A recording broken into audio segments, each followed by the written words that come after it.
Hey guys, welcome in. It's Brad with College SportsCast. We are here tonight to do a special show for you. If we don't have our guest, we'll do our regular show for you. But hopefully, we will have Johnathon Davis, former Wildcat, with us tonight and do a special show for you guys.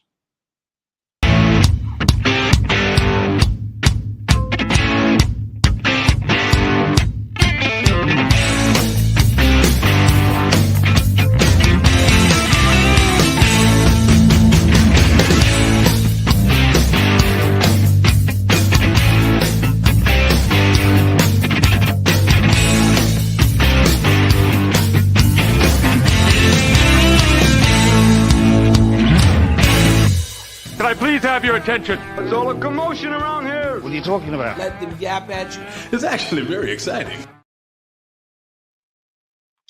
Hey guys, welcome back. It is Brad with College Sportscast. I've got John Hammonds here with me tonight. What's up, Hammonds? What's up, man? So we have a special guest with us, and he showed up just as I was starting the show. So we do have our special guest with us. Ex-Wildcat Johnathon Davis is with us tonight. So let's bring him up. Hey, Johnathon, how are you? I'm good, sir. About yourself?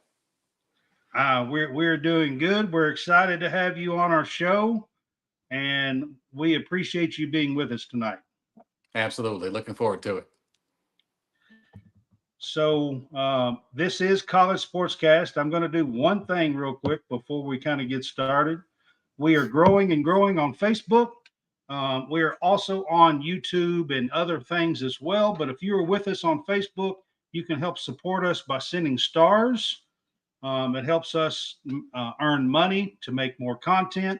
Or you can subscribe to us now as well on our Facebook College Sportscast page. It's only 99 cents a month. It's an absolute bargain of the year. Nothing else is 99 cents a month. I can guarantee you that. So, you can help support us, and it helps us to make money so we can continue to make content for you guys. All right, Johnathon. So we are excited to have you on our show tonight, and we want to welcome you. Thank you. So, a few weeks ago, it's been a few weeks ago now, you had a kind of a long reply, and we'll get into that later, but that's how we contacted you, as you had kind of a long reply on one of John Hammonds' posts. Do you remember that? I replied on a lot of posts a few weeks ago because, as you know, we had a lot of interest, a lot of things going on here as far as the new coaching situation. So I don't remember exactly what I wrote, but I had a lot to say. I do remember that, so I probably got the gist of it. Yeah. Well, we'll kind of get into it as the show goes on, but I just wanted to ask you if you remembered it right off the bat, because that's how we kind of reached out to you. And we appreciate you. Yeah. Being on. So again, the College Sportscast, I have it up on the screen now. Should be. So, hey, it's not coming up. There it is.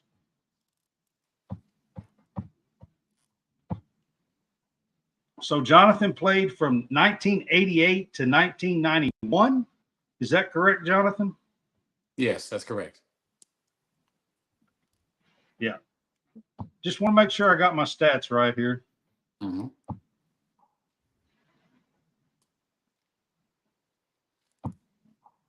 All right.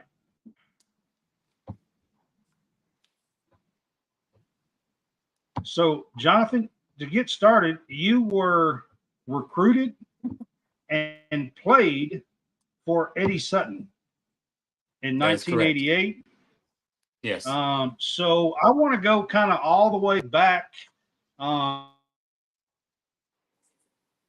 You were part of a class, and you were there when lots of scandal and everything else went on. But I wanted to ask you to start with about your recruitment And what do you remember about your recruitment with Eddie Sutton? I guess if you're going to go all the way back, I want to remind the folks that are listening that when I came to Kentucky, I came in as part of the number one recruiting class in the country. So my whole experience with being a Kentucky Wildcats started off at the very top of the mountaintop. But I also have the very, I guess, unique distinction of being part of a situation where, the very next year we were decimated. Probation came in and things that happened to the program that had nothing at all to do with me or any of the kids that I played with. But as you know, we had 2 years of probation. We had a lot of other things behind the scenes that were taken away from us, and including our dignity, as kids, because we didn't really know what this all was about really at the time. So having that experience though, coming in as part of the number one recruiting class in the country, that was the impetus behind my feelings on how we gotten so far away from what Kentucky was under Calipari. No disrespect to Coach Calipari, respect a lot. Really, really appreciate what he did at the time he did it. When he came in, Cal was the guy that we needed at that time. But things just transpired, over time. It's like a marriage. Sometimes folks grow in different directions. He was growing in one direction, but Kentucky basketball was growing in it wasn't so much we're growing in a different direction. We are a different entity. We're not concerned with draft picks. We're not concerned with even winning ball games. Our whole thing's about winning championships. That's why I came to Kentucky, was to be a part of that winning culture.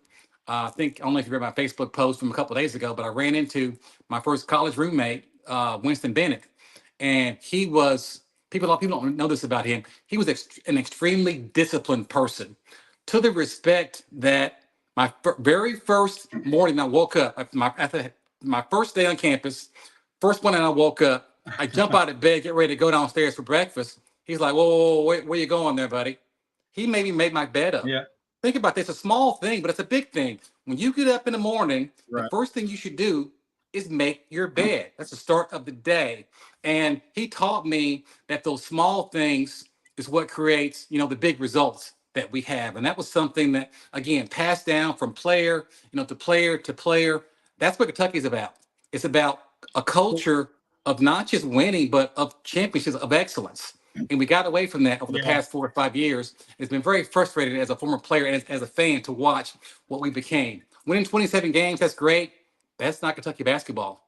Winning championships is Kentucky basketball, period. End of sentence. I agree with you 100%, Jonathan. So your first roommate was Winston Bennett. That had to be an ordeal. Winston was always on time, always, just he was the brand for Kentucky in the 80s from about 84 through 88. Yes. And was a big get for Kentucky out of Louisville at the time. Kentucky wasn't getting a lot of Louisville kids back then in those days. So that's a pretty cool story. I wanted to ask you specifically about Shawn Kemp. What do you remember about Shawn Kemp being there? The little scandal that cost him from playing with Kentucky. What all do you really remember about that scandal? I remember more than probably what I'm willing to share in a public forum. I'm going to tell you what I know and try to leave out names as much as I can. But long story short, there's a story out there that I'm sure everybody's heard. I'm going to tell you what actually happened. Like I said, I was there when it happened. I remember the weekend that it happened. Long story short, there was someone close to the program who was actually in the Wildcat Lodge with us. And Sean Sutton's chain, as you know, Sean Sutton was the coach's son. He had a lot of stuff. He left stuff laying around all the time. He wasn't very careful with his stuff. So he left this chain where somebody could grab it. And this person grabbed the chain. And this person knew that Kemp was going home for the weekend. So this person convinced Shawn Kemp, hey, I got this chain. I just found it. He didn't tell me he stole the chain from another player. This person said, I got this chain. When you go back home, why don't you fence it up in Indiana, up in Elkhart, and they bring him back, my half of the money. Well, Kemp wasn't. I'm not going to disparage anybody, but let's say he wasn't necessarily a brain surgeon. He thought it was a great idea, so he goes back to Indiana. He tries to fence it, but of course, he got caught doing that. But he didn't. My point is this: that he didn't actually steal the chain. Somebody associated with the program gave him the chain. He took it back and sold it. And the reason why that part of the story I can't say out loud is because the person that actually stole the chain knows where a lot of bodies are buried. So it didn't come out then. I don't want to dredge up an old, thing to make it come back out. I don't want to be involved in all that. But let's just say that Sean Kent wasn't an angel in the story, but he wasn't a thief in the story either. He never stole the chain. And that part of the story, I want people to know that he didn't steal it. For me at the time, Jonathan, as a 14-year-old kid, I was so looking forward to Sean Kemp and, at Kentucky and being able to play. And that team was supposed to be, like you said, they were the number one class. We were loaded. Yeah. We were so good that, I think, absolutely. And if I recall correctly, Jonathan, you had Chris Mills on that team. You had, I believe, was it Derek Miller maybe? Yeah. And I think Derek Miller went to Arizona after all that happened, I believe. Or no, it wasn't Derek. Derek stayed. It was actually LaRon Ellis who went. It was LaRon Ellis. That's right. LaRon Ellis left. Yeah, it was LaRon Ellis. Yeah. He left and Chris Mills left. Yeah. Derek stayed. Yeah. But how many ended up? How many actually ended up? Another name that hardly anybody ever mentions is Eric Manuel. Yes. Did you play with Eric Manuel? You did. I did, and I'm telling you, that's the saddest story in the world. People forget how good Eric Manuel really was. Eric Manuel, if he was out today, he would have been a one and done player. He was that good. He went from being a one and done player to this thing that happened with the NCAA. Totally destroyed this kid emotionally to where he couldn't perform at that level anymore. I mean, and not just him, all of us were affected in some respect, but like I said, this was a kid that really needed basketball to take him, from very humble beginnings and change, his family's, life. And it didn't work out for him. But again, that story also has not been told correctly. He wasn't the person that cheated on that test. Somebody else did. It wasn't him that did that.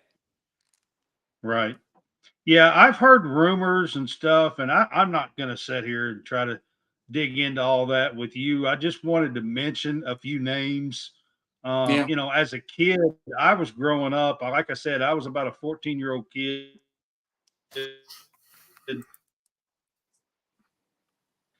At that time, the Kentucky was going to have this special team, for a couple of years. And like you said, Eric Manuel was special. That one season, one and done talent. He got to play in Kentucky. And most people nowadays never mention Eric Manuel. It's just a kid that I remember. I remember being in love with him, and I think he played in the 88 season or 89 season, somewhere in there. 88. Played 1 year. 88 and played 1 year, and he missed the 88-89 season. They made him sit out. Right. And then they made him ineligible. He ended up playing NIA, I can't say it, NAIA ball for his last 2 years, but he gained a bunch of weight. And like I said, mentally, it affected him so bad mentally, he never could perform at that level again. He just wasn't the same player anymore. I got a quick question for you, Jonathan. After all that went on, and Eddie Sutton ended up leaving, who was y'all thinking, hey, who's going to come in here and clean this mess up? Because, I always tell people all this all the time. Rick Pitino, if it wasn't for Rick Pitino, Kentucky wouldn't be where they are right now. They wouldn't be, at the level and the hype that they are now. And I thank God for Pitino every single day, because I think he saved Kentucky basketball. What was your mind frame going into that year thinking, who can come in here and clean this up? Actually, at that time, going back to when I was a 18-year-old kid, there was no internet, so we didn't really know about people and coaches the way that we do now. With the internet, you can kind of find out a lot of stuff about people, but at that time, all you knew was what you saw on TV. If you saw somebody, play a ball game on a Saturday and you heard the announcers talking about them, or you heard, maybe happened to meet somebody who knew of them. But as far as knowing specifically about people, we didn't know. There were some. I do want to say this though. People forget about this, and that is that Rick was not our first choice. I do know that. I do remember hearing talk He was of not. at one point Luke Olson was a big target, and we thought Lute that Lute Olson. Olson might come. Yes. And when Lute Olson, when he said no, the next one is somebody people forget about too. He was a big star back then, but he's kind of, nobody really talks about him that much anymore. PJ Carlissimo, our second choice. Yep. And the reason PJ PJ Carlissimo, right. he actually came to Kentucky and, like I said, did the weekend tour. But the reason why he didn't come was because it became very clear to him. They made it very clear to him at this time. He wasn't married, and he's a straight man and everything, but he wasn't married, and he really wanted to have a personal life. And then let him know that you wouldn't have a personal life here if you're a single man. You're gonna have every single woman chasing you, after every game, and that wasn't something that he wanted to be in the papers with different women all the time. So that wasn't going to be a Right. match. In New York, you can do that. You coach your game on a Friday and go out. People aren't bothering you. But here, if you're the coach of Kentucky, you're like the president and God all wrapped into one. You can't do anything. What it is, Even today, you're the spotlight. yeah, your spotlight's so bright, you can't do anything here. That's something people don't really understand. You can't do anything. So Rick was third choice. No, he, you know what? Oh, something else. CM Newton actually had said that he was at AD. He said, if I can't get this last guy, I'll coach the team. So we thought the CM was going to be our coach until Rick at the last minute decided he'd take it. Right. And all those I guys remember were all being of fine that. coaches. I'm sorry, what now? I remember all of that very vividly. Like I said, I was about a 14, 15-year-old kid when all that happened.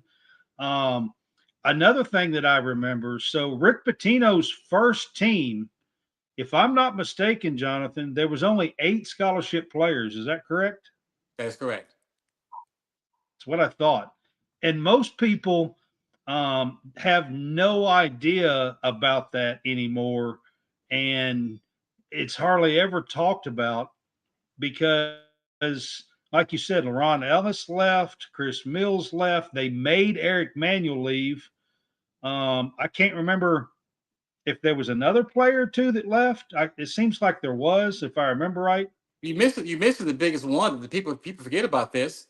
Rex didn't want to leave. Rex had to go pro. Rex wasn't leaving. Yeah. Right. He wasn't going anywhere. But Rex would have been that 88, 89 season probably, and not the. He would have been on the next. He would have stayed. That's what I'm going. That's where I'm going with this. Rex wasn't trying to go pro. Rex had to go pro because the NCAA investigation was going to come on him heavy. They're going to start looking at a lot of stuff. He had to just get out of here. Well, and if I remember correctly, Reggie Hansen was on that team too, right? Correct. Yeah, he was. Yeah, I think he was one on that stayed. So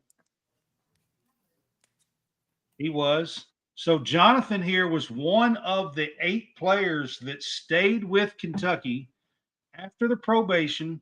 And another thing that a lot of people don't realize is this probation banned us from TV for 2 years.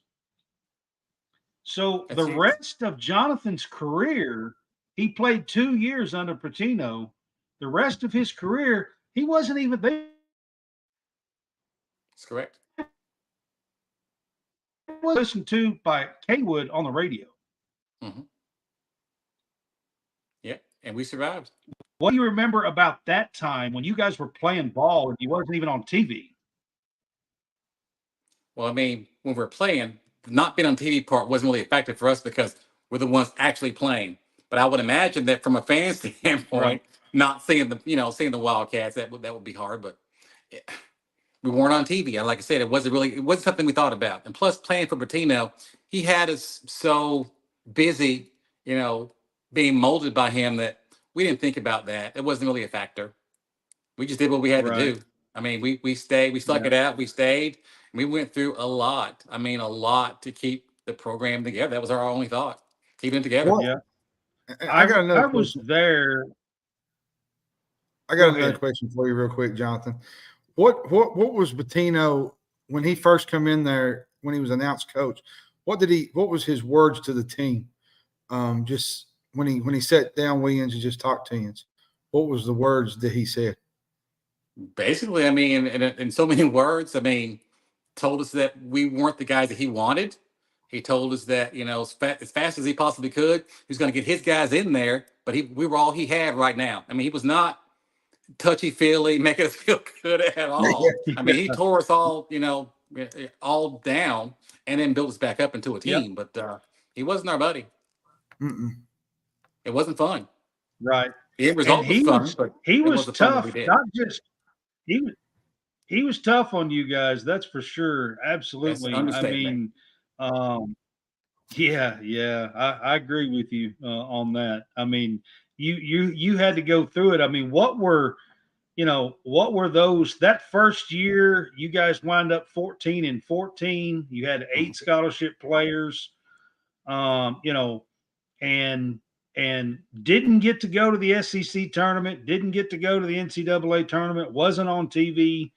I mean, how was the ending of that year? I mean, you guys knew from the start that you just had those 28 games and that's it. That's it. Yeah. That's all we had. Yeah.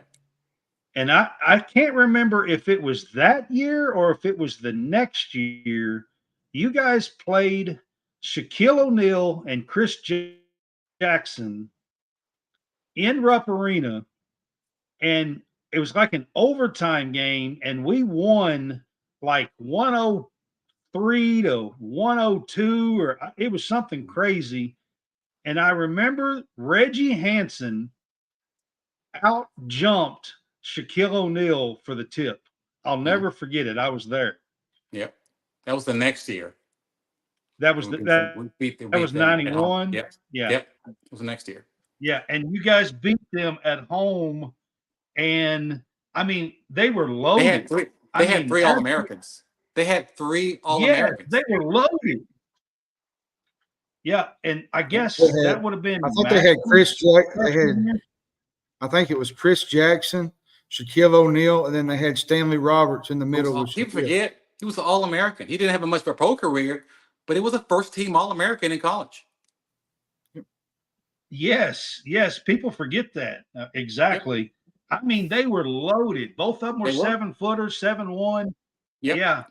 And Reggie Hansen, just so you guys know, he played center at 6'7" because that was all they had. Yep. Jonathan, I think you're 6'8" or 6'9". Is that right? 6'8", yeah. Something like that, if I remember right. And I mean, these guys were undersized for sure, especially when you were playing teams like LSU. And I just will never forget it. I was about a 15, 16-year-old kid.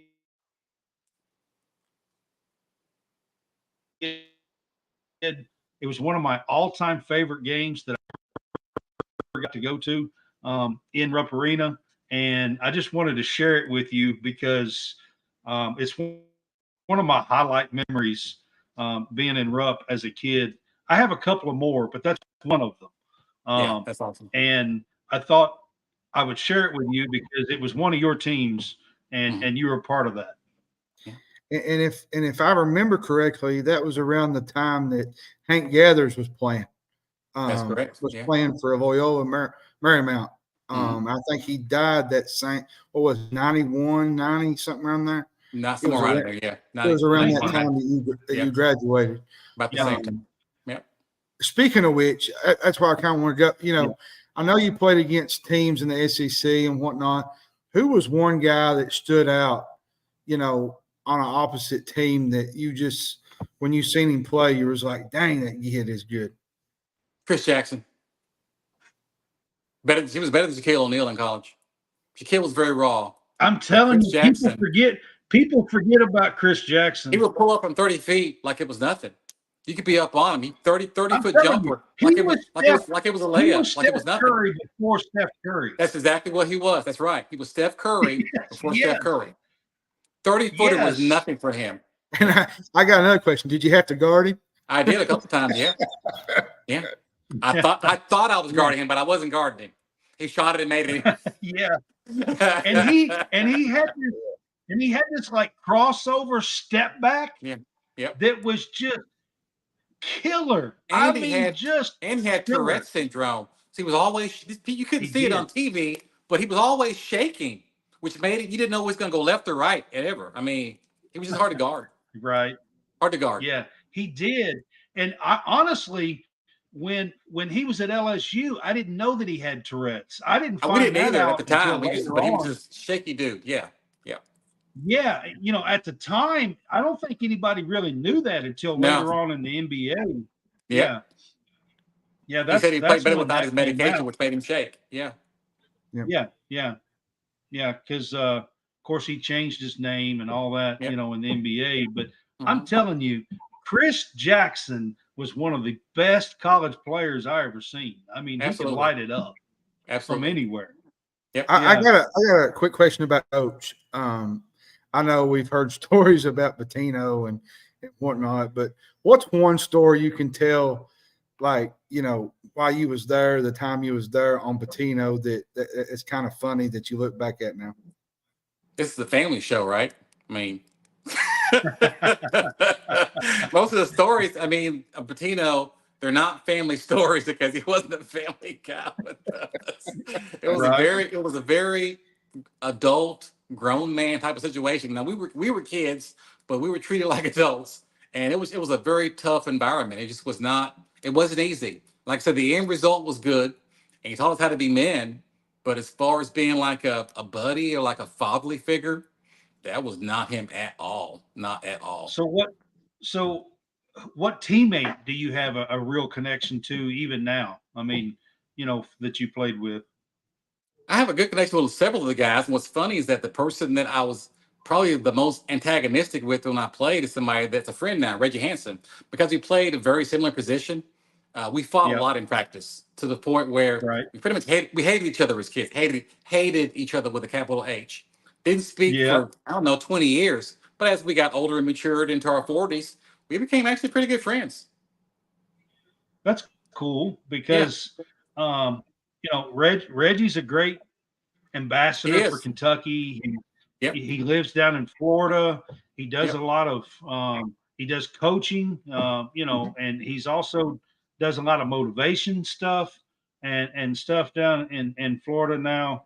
But always still talking. You was there with Feldhouse and Pelfrey, right? Correct.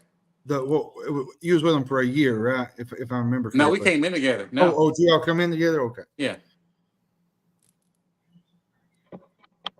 Yeah.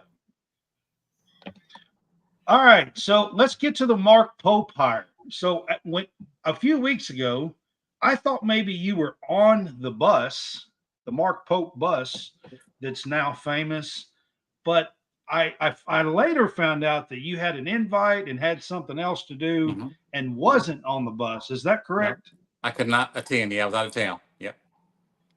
Yeah. But I was there. I was there in spirit. What he did was an amazing thing symbolically because it brought us back together. I'm going to touch on something. I know you didn't ask me this, but I want to say this publicly because it's not a secret, or it shouldn't be a secret. And that is that, again, it's not a Rip Cal show. It's not a Rip Cal thing at all, but Cal was intentionally divisive when it came to his players and former UK players. And that was always an undercurrent thing that was there that built a lot of resentment. So when Mark, like I said, as the head coach, gathered players up on the bus, that was a symbolic thing to say that we're all going to be doing this together. It's not just me. It's not just my guys. It's all of us being Kentucky again, because before Caipari, that's how it always was.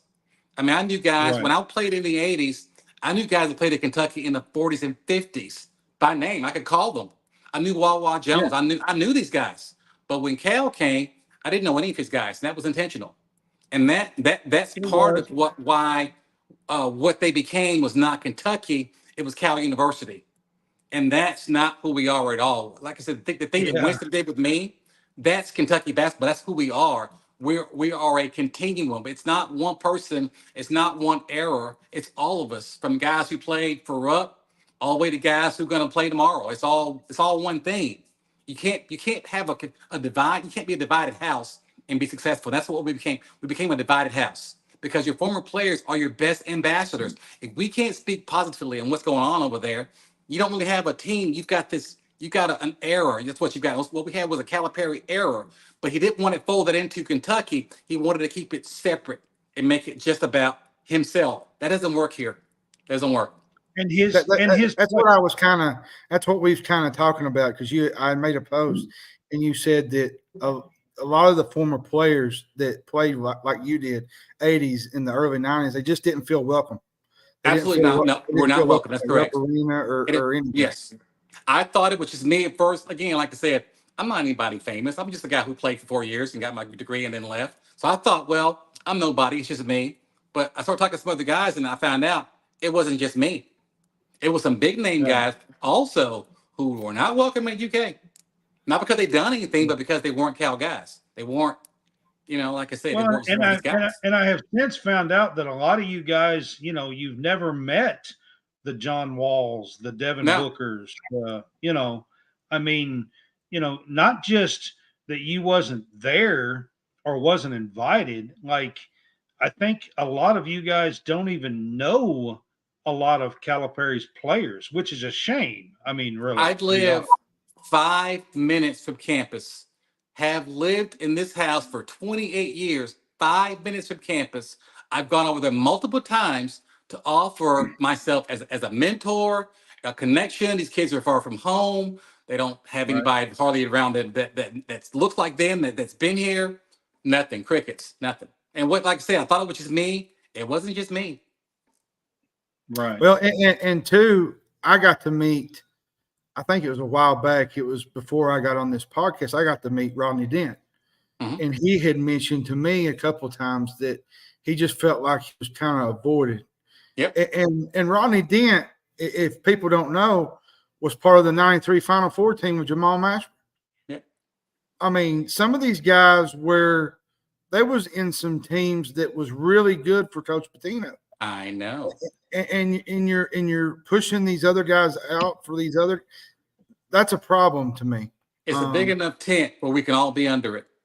Yeah, exactly. He wasn't about that at all. Well, I mean, I think that, Jonathan, I feel like that's what made Kentucky special. That is all those years. You know what I mean? Like you was talking about. I know Wawa Jones. Right, that's what I'm talking about. You're talking about Wawa Jones and Ralph Beard, and I knew all those guys. I know them. Yeah. I knew them. Yeah, that's what Kentucky's about.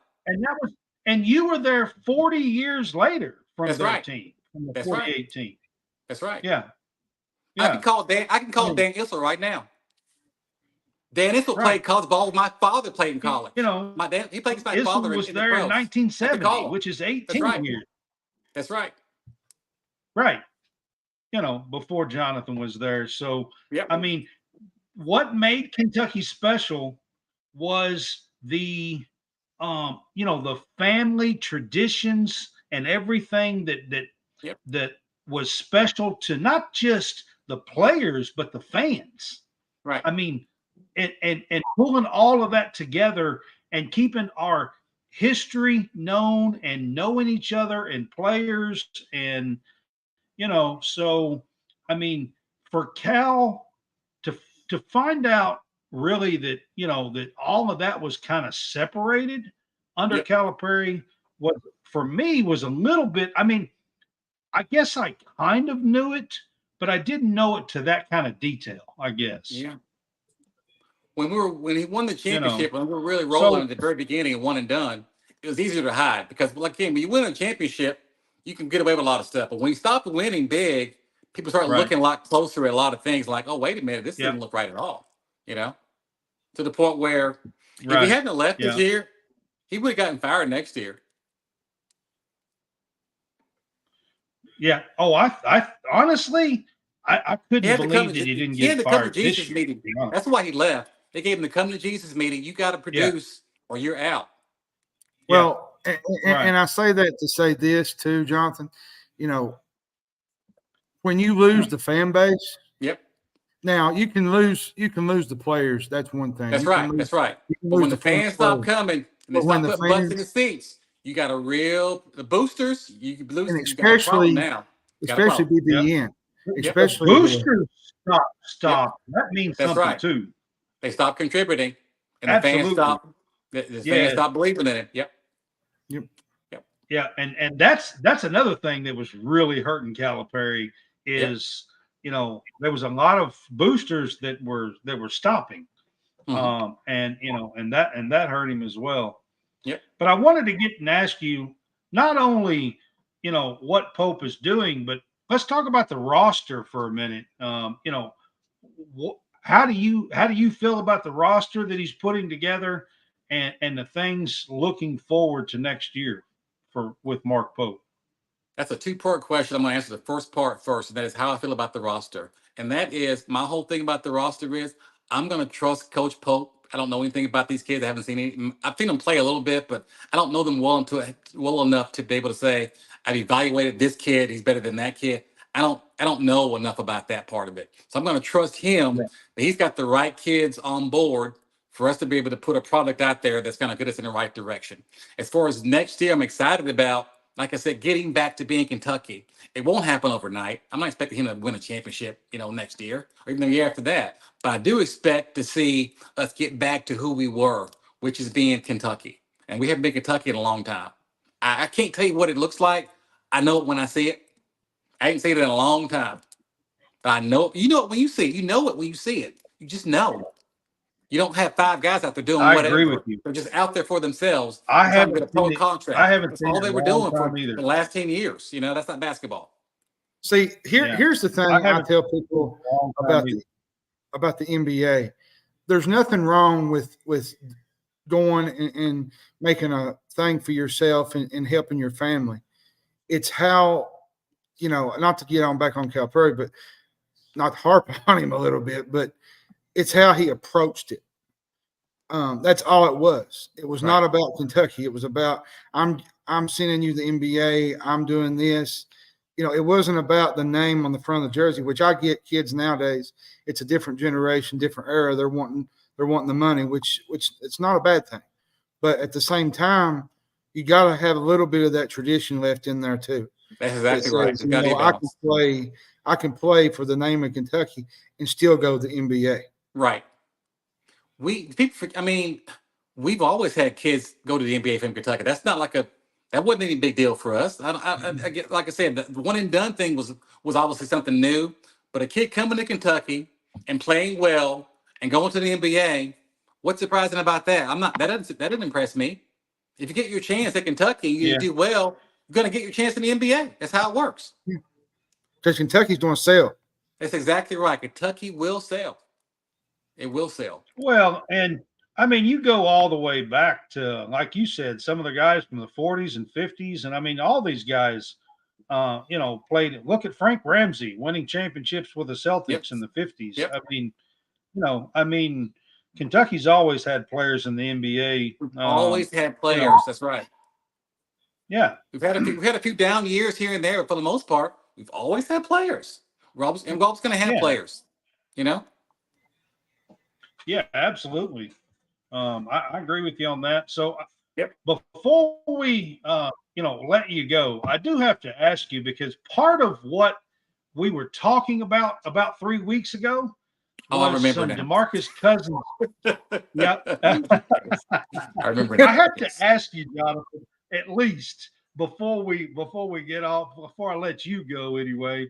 But so about 3 weeks ago when Pope was hired, there was some comments by DeMarcus Cousins, a Calipari player who I love. Listen, I'm not going to say the time he played, I loved DeMarcus Cousins. I still do the call me thing. I love DeMarcus Cousins. So I am not in any way, shape, or form acting like I don't, because I do.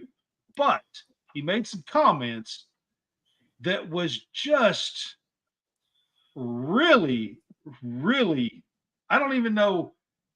It was almost Kentucky uneducated. Ignorance. Just If say you it. It ask was out of me. ignorance. He did. You know what? And I'm going to take up for the kid a little bit here. He didn't know. In his defense, he didn't. He doesn't know who Kentucky is because his coach never taught him that, or allowed him to be It's around funny. people who could have exposed him to that. He actually thought that when he got to Kentucky, that's where Kentucky started. He didn't realize we I did it for know. 125 years before he got here. We've been doing this for 125 years. He had Well, no idea that Yes. we were great before Cal ever showed up. Not good, not on the way up. We were great before any of those guys ever showed up. To say that is ignorant. the, Ignorant. the thing that We really were bothered we were me, great before Cal was born. That's right. the That's thing right. that really bothered me Yes. about that comment though, was when he said that Kentucky would not be on TV anymore. Like Kentucky was just going to fall off the map. And then he said Arkansas will be the new hotspot, which it will be a hotspot for Caipari and players. But it's like Kentucky. It's never going to be Kentucky. Arkansas will never be Kentucky. Mark my words. No. I'm on the record They as saying won't. that. Even if they win a championship, you I know agree what? with you. Even if they win a championship, they're still Arkansas, and we're still Kentucky. I don't care. Yep. They're not Kentucky. Absolutely. They're 50 years behind us. They can't catch up. They're Arkansas. There's no way. Who cares? They're 70. They're 70 cares? years behind. Who cares? I mean, honestly. They're Arkansas. Next You remind me a little bit of me, Jonathan. You just tell it like it is. Man. It's not. You don't care who Hey, they're not Arkansas anymore. We take on all comers They're not around here, Arkansas baby. We don't anymore. care who you Calipari are. University. It's We don't care. Calipari University. Remember? That's right. Which, listen, I'm not making fun. It is a, I've told John this, who, because John wants to get into it with some of these fans. And if the tables were turned and we were getting a Hall of Fame coach, and we were Arkansas, not Kentucky, if we were Arkansas, if the tables were turned and we were getting a Hall of Fame coach, with maybe 5, 6, 8 years left at the most, we would probably be excited if we were in Arkansas's shoes. Right. That's right. We would. You know what I mean? What is saving came to Kentucky for football? Yeah. Saban came here for football. You can't blame like them that. for being excited about getting Calipari as a coach. Sure. And being hopeful and thinking that he's going to get all this talent, because Kentucky fans for the last 15 years, maybe not the last 3, but 12 of those 15 years, Kentucky fans were falling for that exact same stuff and excited about those 5-star kids every single year. So you can't expect Arkansas not to fall for the same stuff. I'll say this about the whole Arkansas Kentucky thing. I think where a lot of Arkansas fans are coming from is how we felt when we hired Cal in, what was it, 09, 10? It's something new. It's something fresh. It feels like that they're turning a corner, and that's okay to do. But we had him for 15 years. They've had him for 3 weeks, and we've seen what he can do and what he can't do. Right. And to think that we're that dull to not see what's going on is just ignorance to me. Yep. But can he change? Yes. He's had to adapt to the portal. He's had to do some things. He had no choice. Right. Because his freshman was not now he gets good freshmen. I'm not going to deny that. He's got good recruitment, but freshmen don't win anymore. Bingo. Experience wins now. Yep. You got to have 4 and 5 year guys in the tournament Yep. to win. Look at UConn. UConn had they had a couple good freshmen and they had 3 or 4 guys that were experienced guys and older players. That's what it takes to win now. And I think that's what he's going to have to motivate to. Yep. Because freshmen just don't win like they used to. Yep. It's a different Yeah, a different game and a different era now. I mean, I'm not even exactly sure that freshmen ever did dominate. Maybe not dominate. You know what I mean? Like, I don't think freshmen ever did dominate college basketball. we've got a few examples here and there, but generational type players. I mean, you had, Carmelo Anthony was a one and done, led a team to championship. That's one I can think of, but I can't think of many others Right. that have gone to a championship. Anthony Davis, you got a few here and there, but for the most part, I mean, you can't bank on winning. Yeah. You can win games with freshmen, but it's hard to win a championship because again, when it comes to leadership, you want a leader who's been there and done that. If you're a freshman, you haven't been there, you haven't done anything. Yep. We got two guards that are going to go top 5 in the NBA, Yep. and they went in their very first NCAA game. They both laid an egg. It's like, what do we do out here? They haven't been there and done that. Now, Well, had they come back next they both year, look like, it'd been fine. exactly. They both It was look their like very first time on the big stage. They both laid an egg. It happens, man. It happens. I mean, we can look back and say the Fab Five from Michigan. They're top 5 Absolutely, talent. Jonathan. They're top I 5 said it talent. on this show. Top 5 talent. Yep. And I will say this too: the Fab Five from Michigan was another group that was a bunch of freshmen, but they only got to a Final Four and they never did win it. That's right. They didn't win it. That's right. But they did get there on the biggest stage. On the biggest stage, they failed. That's right. Yeah. Chris Webber down the stretch called timeout. They had no timeout. That's right. It's never been easy. That's a freshman mistake. Mm-hmm. Yeah. Absolutely. 100% it is. You're 100% right on that, Jonathan. Yep. So I don't think freshmen have ever really dominated college basketball. Even if you go all the way back, I mean, freshmen started playing sometime in the mid 70s or so, when freshmen became eligible. Before that, freshmen didn't even get to play. So they had to sit out that year before that. That's kind of why I wanted you on this show. I wanted you on this show because the thing is that back when you played, it actually meant something to stay 4 years and get a degree. Yep. And now it's the kid. Things have changed. The era's changed. The game of basketball's changed. But that's what I love most. Well, you had Mashburn leave early after 2 years, but overall in the 90s, you had guys stay 4 years unless you was a really 3 years. 3 years. That's right. He wanted to come back. Rick made him go pro. You got to go, son. You're a first-round draft pick. Go take care of your family. He didn't want to leave either. He loved it here. Yeah, Mash played 3 years. But back then, it was the really good pro guys. Like if you wasn't a top 15, 20 pick, you stayed in school. And that's what I loved about it. It was a different time, but it's a different era now, and we're just going to have to get used to this whole new NIL. Jordan stayed in school 3 years. Yep. Different world. Different world. Yeah, I mean, Michael Jordan stayed in school 3 years. So. James, the quality of the college game was much better then too, because again, with all these freshmen and people coming and going, you can't really put together. It's hard to put together a program where you know that a kid's going to do a certain thing for you for 2 or 3 or 4 years. Every year you have to rebuild your roster, which makes the quality of the product go down. That's why the girls games were fun to watch than the boys. Because you're seeing it's so much. I'm covering the women's game. 3 and 4 year players develop. More fun. They're developing the girls' game and the boys' game. They're really good players. Only play 1 year and they're gone. Mm-hmm. Do you think Mark Pope will have a few players that stay and stick around, for 2 or 3 years and build some of that team atmosphere? I think because of the kind of kids he's going to get, I don't see him going after and getting 5-star players every year. I don't think that's going to be his MO. He's going to be mostly getting kids who maybe went to a smaller level out of college, and now they're trying to jump up to a play at Kentucky. Those kids, if he can get them as sophomores, they can stay around for 2 or 3 years. That's what I think it's going to look like. Right. And also, if I'm not mistaken, he's got a couple of kids that are Kentucky kids that had signed with other schools. They're looking to come back. I think the kid that went to South Carolina got his letter, and the kid that went to, I think, Mississippi State, that's from the mountains as well. Those kids are probably going to try to come home. I don't think they're one and done players. I mean, I haven't seen them play, but if you're a 4-star, the NBA is not looking for you right now. If you're a 5-star, it's different. It just is what it is. But look at Reed. But here's the thing: look at a kid like Reed. Right. Reed wasn't a 5-star. I mean, he was a good player out of high school, but who would have thought he'd be a top 5 player?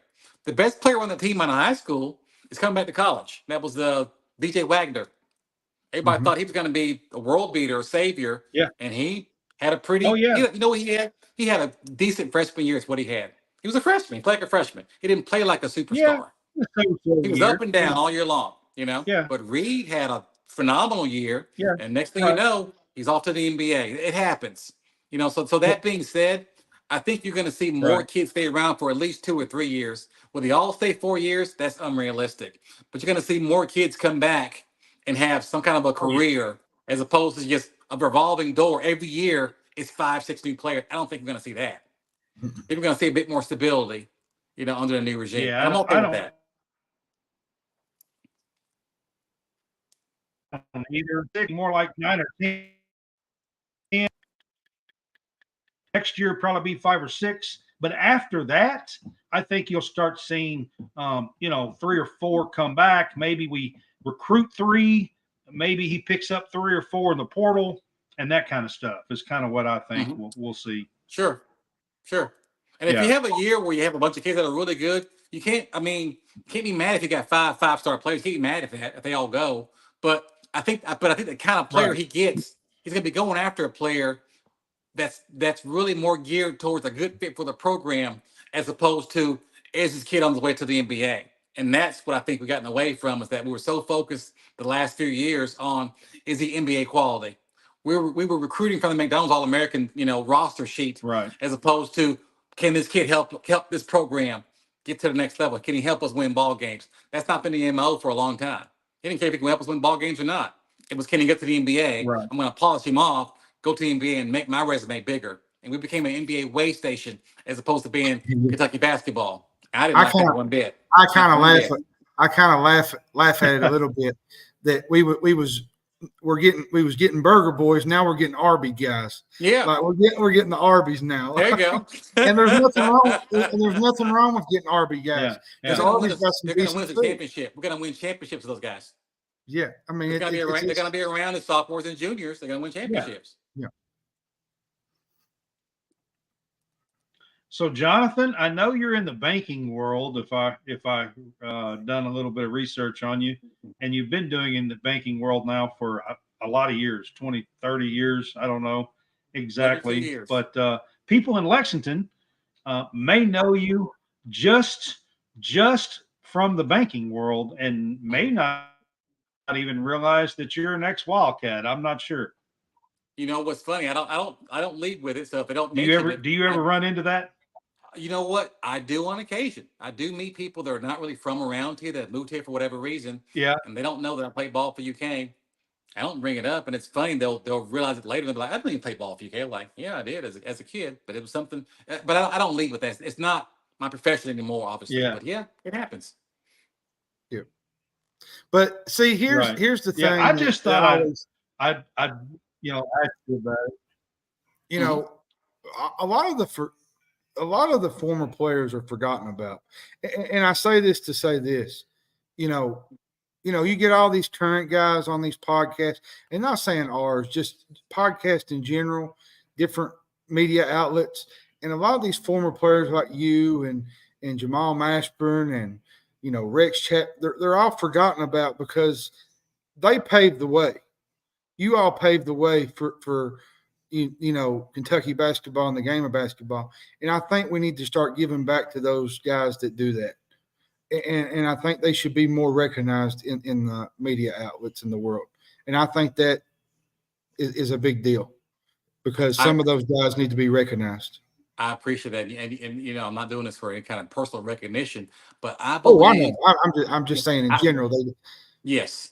I believe in what we are as an institution as far as Kentucky basketball, what we represent and what we are all about. That's what I'm here for. It's not about me personally. It's about all of us. And I'm a big believer in this is a big tent type of an operation that, like you said, more guys, should be involved in this and should be given their just due. Like you said, how in the world can a Rex Chapman or Jamal Mashburn be forgotten about? These guys are still alive. They're still around here.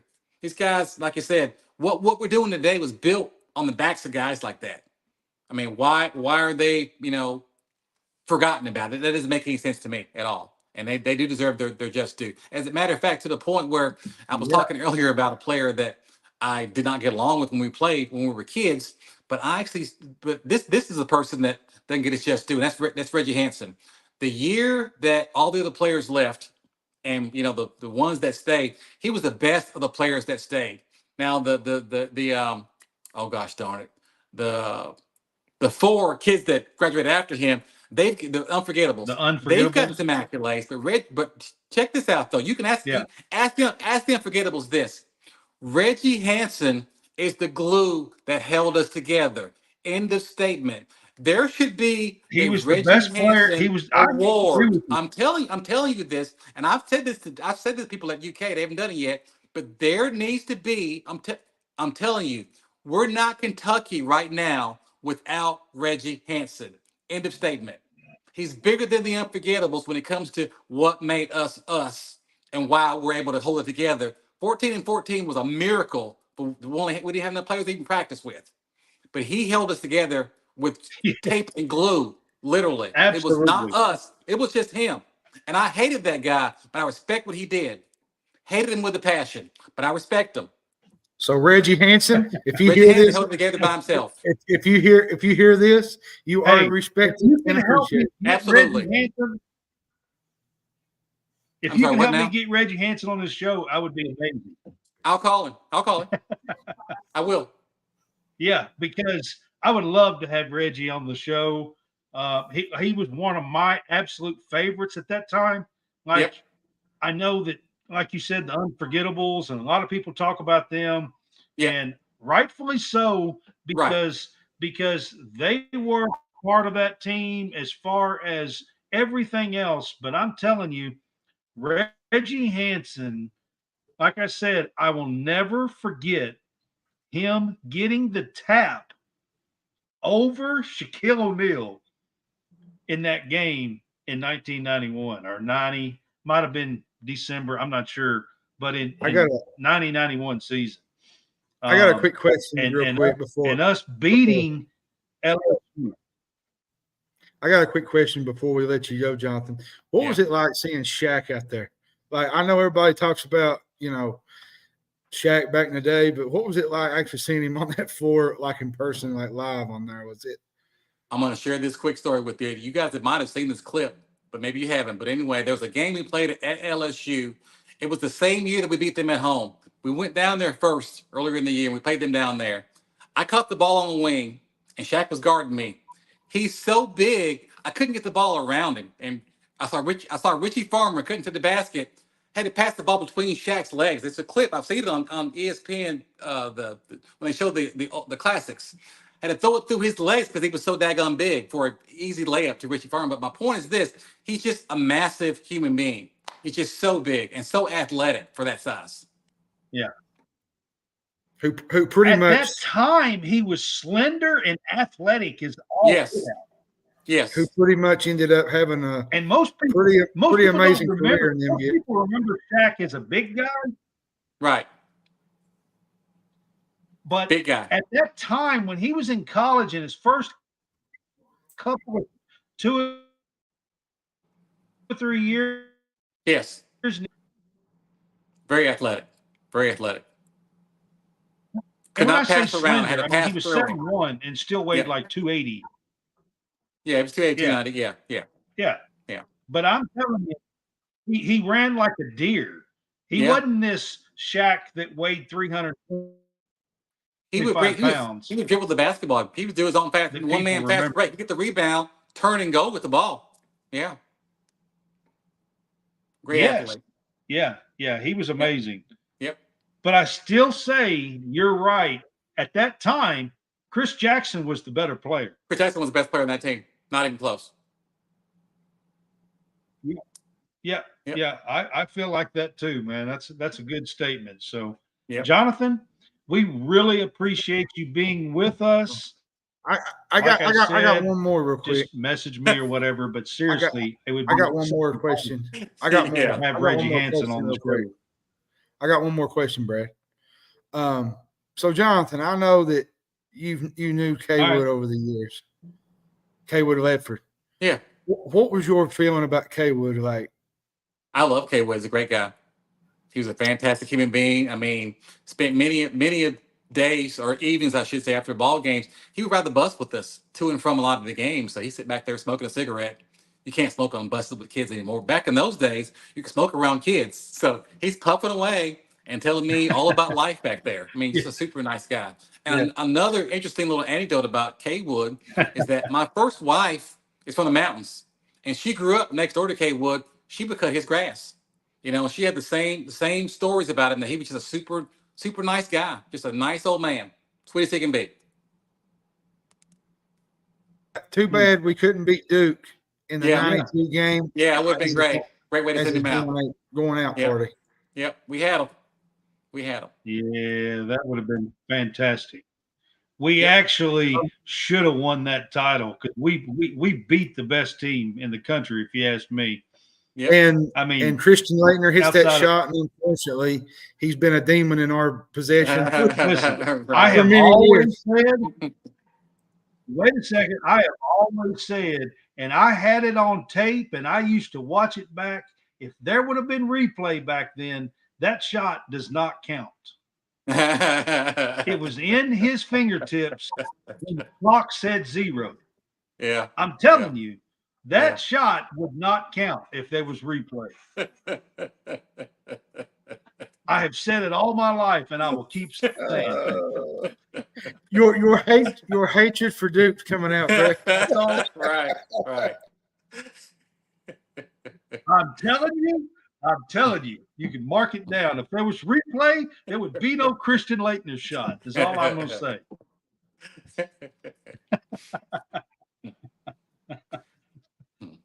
Well, All guys, right, thank you again. I Jonathan, we appreciate it. appreciate you being with us. We're going to let you go, and then me and John are going to wrap things up. But I appreciate you being with us. You've been with us about an hour tonight, and we appreciate your time. Thank you so much for joining College Sportscast. Thank you so guys. much, Jonathan. Y'all have a good night. You too, man. All right. All right. Thank you. That was a good show, by the way. All right, guys. I know that we had a bunch of people in with our comments and stuff, and normally I try to go through. When I have a special guest like that, it's kind of to butt in and mention stuff and ask questions, and I try to let them talk as much as I can. So, but I hope you guys will enjoy the show, and I just want to give everybody a shout out that's joined us tonight. I know there's been a bunch of you guys in the comments, so I appreciate you being with us. All I'm going to say is, real quick, before we get out of here, Trent Noah, you are a Kentucky Wildcat. Come join the Big Blue Nation, because I think this would be great for the. I do want to bring up. All right. I do too with Trent. I mean, honestly, great for the county of Harlan and bringing a kid like that in. Kaywood Ledford country, by the way. That's Kaywood Ledford country. Harlan, Kentucky. Yep. So, absolutely. I do have one thing from today that I want to bring up that's probably not going to be very well received from Kentucky fans. It doesn't have to do with Trent Noah.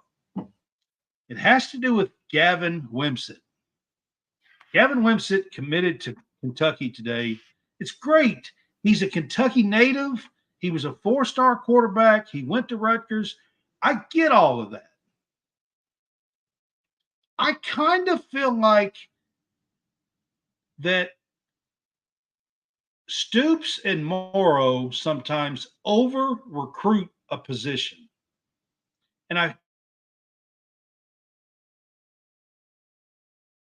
kind of is over-recruit a position.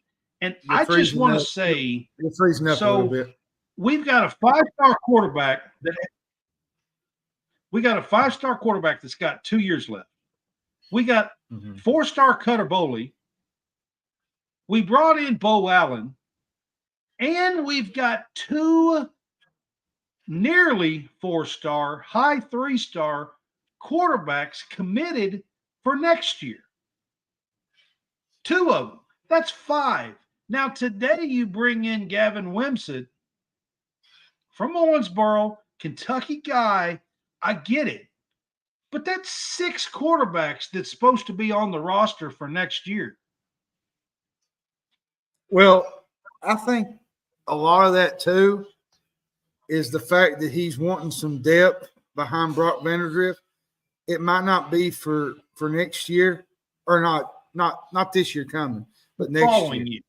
you. The following year. But I think he's just using that for depth in case Brock goes down or somebody gets hurt, because you have that insurance that Isn't that it the can reason step why you right in. brought Wellen? I couldn't hear you. I mean, you got a 4-star Cutter Boley. I'm just afraid that this is the reason why a guy like Cutter Boley is going to bolt. Why stick around if you're going to continue to bring in these quarterbacks? I mean, I feel like they over recruit positions a lot. Well, and I think too, everybody got the consensus that Cutter Boley was going to redshirt this year anyway. So he was basically going to be a redshirt anyways. Well, he probably is this year because of Brock Vanderdrift. But I do agree with you ways though. I think they overvalue certain positions. Quarterback's one of them. Sometimes wide receivers is another one. The running backs, they went after these running backs. They didn't get one of them, but there's 2 4-star running backs that were freshmen and are now a redshirt freshman, and they keep bringing these guys in and trying to, and I feel like they're over recruiting. Let these guys come in and eat. They're 4-star guys. Yeah. You got, there's 2 of them sitting there. Yeah, I agree with you. I mean, I want to see these guys play. I mean, I want to see these guys succeed. They're 4-star blue chippers. I want to see them play. And I think too, on that side of the things, like they do the running backs and the quarterbacks that way too. But sometimes on the defensive side of the ball, they have some of the same issues because they get a lot of guys that go into the portal a year or 2 later and they're stuck without some cornerbacks and safeties in the room. Like that's why they went out and got Waller from Michigan. They had some pieces that they need to click together. So I agree with you, though. I mean, I like what Stoops and Marrow's doing, but sometimes they overvalue certain positions and they don't need to. I think the last couple of years they've went through the portal at the quarterback position, which I think they need to develop a quarterback at some point, like Cutter, Stone How Saunders. are you going to develop a quarterback if you keep bringing these guys in? They're going to bolt. Yeah, I agree with you. I don't know really what they're trying to do, but I guess they know more than I do because they're getting paid the big bucks. I don't know. Like I said, they got 2 guys that are high 3-star guys. One of them could be a 4-star before it's over with, at least.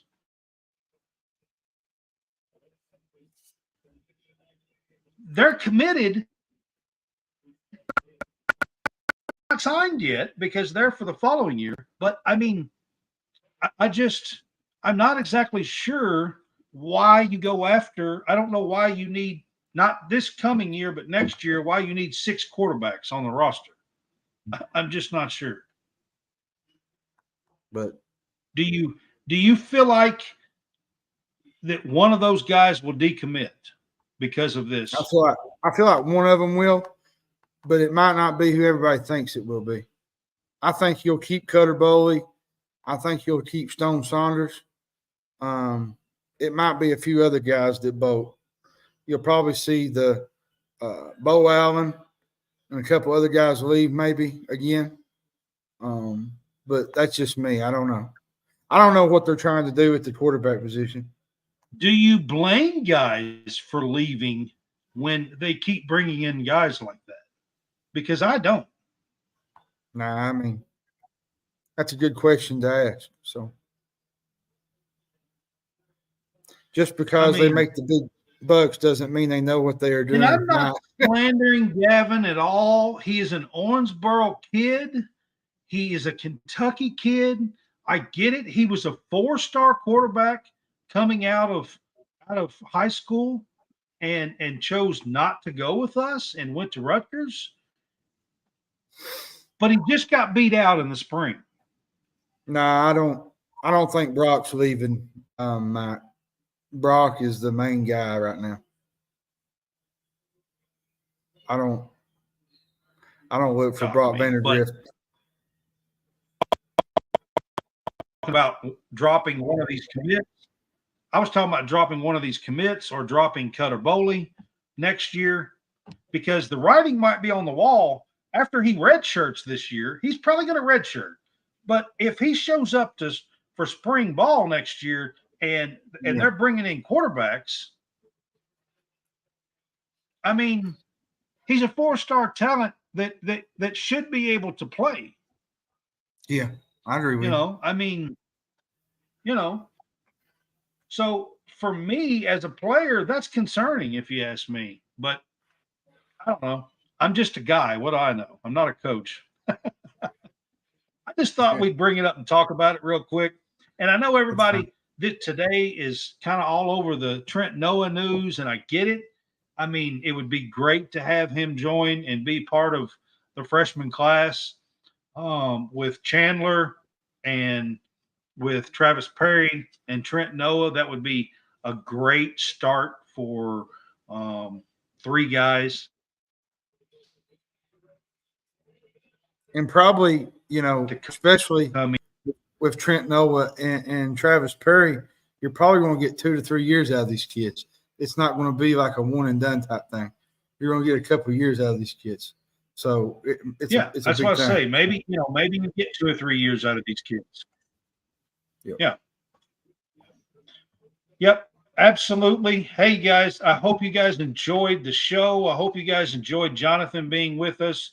We are going to try to have some former players and stuff more often. We had Valerie Steele last month, and we also had Emma King last month on the show as well. So we are going to try to mix in some women and some former men players and try to have some on from time to time, at least once or twice a month, and do that for you guys. So that's something to look forward to. And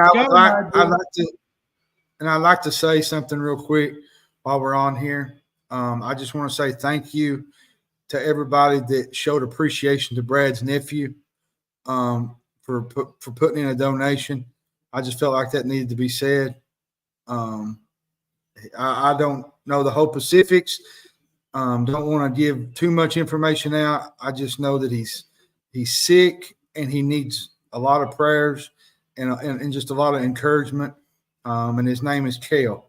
So that's Brad's sister's child. It's my nephew. It's his nephew. So I appreciate it. I did post something about it yesterday. So if you guys are following us, you guys probably know now.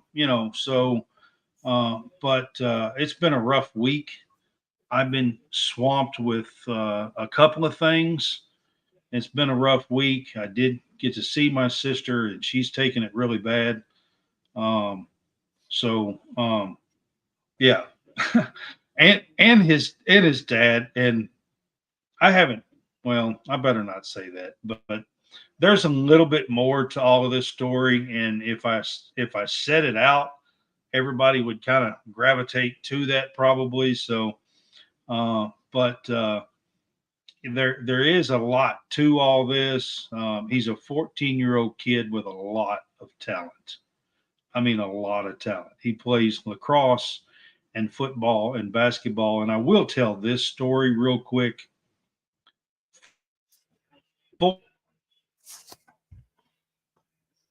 For basketball game against one of the teams in the region in Cincinnati. He lives in Cincinnati. We're not talking about a bunch of scrubs, okay? He led his team, scored 20 points. He's an 8th grader, and led his team to victory over one of the best teams in the region in basketball. And 4 days later, after the game, he told his dad that he couldn't feel his legs. And he had been having some back issues and some problems, and they took him for some tests, and that's how they kind of found all this. But I just want to put it like this: kid is a special, special talent, and it's kind of hard to take in. This has been a rough week, so I don't really talk about personal stuff a lot. You guys probably know that, but any support and prayers would definitely be welcome. So, Yep. I'll just leave it at that. Kale Zerker is his name. He does have a GoFundMe account. If anybody wants to support him, I will try to get that out. There's some T-shirts as well. The T-shirts, all of that money does not go to him. There's just a portion of that money goes to the family. But the GoFundMe, they get all of it. So if you $10, they get all $10. The T-shirts, they only get a small percentage of that. So, but I appreciate it, guys. I appreciate you guys being with us. I'm glad you enjoyed the show. John, appreciate you, man. You kind of let me have a week off, really. We haven't done a show since last Tuesday. And two, so and for people that don't know, we had talked about this earlier. There's going to be a part in July where we're going to be off maybe almost the whole month. So up until we'll do some stuff around the SEC football media days in July. Then after that, will probably be a lot of it till at least August. Yeah. So yeah, guys, and we will start a new season around the end of July, 1st of August. We will start a new season and do our previews, conference previews for football and that kind of stuff. We will start a new season around that time. So I appreciate it, guys. You guys have a great night, and we will see you later this week. I'm not planning on going a whole week without doing a show again. So we'll see you guys in a few days. Yeah. Have a good one. Have a good night.